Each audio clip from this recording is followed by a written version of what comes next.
Luke 18, beginning in verse 18. And a certain ruler asked him, "Good teacher, you are essentially and perfectly and morally good. What shall I do to inherit eternal life?" Well, he already asked the wrong question.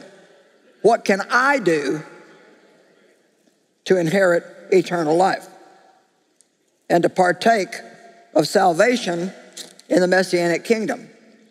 Well, Jesus was going to deal with him based on where he was at. Okay, if you want to earn salvation, then let me tell you what you have to do. Jesus said, don't commit adultery, don't kill, don't steal, don't bear false witness, honor your father and your mother. And the young man said, I've done all this. I'm doing good. In verse 22, and when Jesus heard it, he said to him, one thing you still lack. You know what? No matter how good any one of us think we are, there's always one thing that we lack. That's so frustrating to me. I mean, as hard as I've tried, I've never had one day where I didn't lack one thing. I'll think something wrong, or say something wrong, or do something wrong, or have a wrong attitude.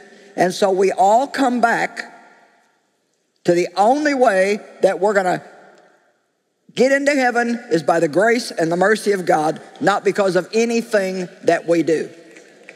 Well, but I am better than that guy. Well, let me ask you a question. The Grand Canyon is like, I don't know, what they say, 88 miles across or something like that. I've got it here somewhere. Anyway, it's really wide. 18 miles across, I think, at the widest point. Okay, let me ask you a question. If I can only jump 6 inches, which would probably be about it for me. If I could stand here and I could jump 6 inches, and I'm trying to jump across the Grand Canyon, I can only jump 6 inches, and then somebody else comes along and they can jump 17 3/4 miles, but the Grand Canyon is 18 miles, you know what? We're both equally dead.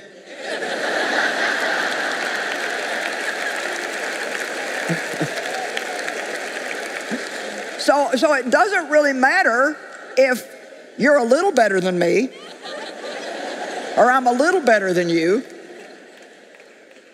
We all lack one thing. There's always something that we're going to need Jesus for, and that's the good news.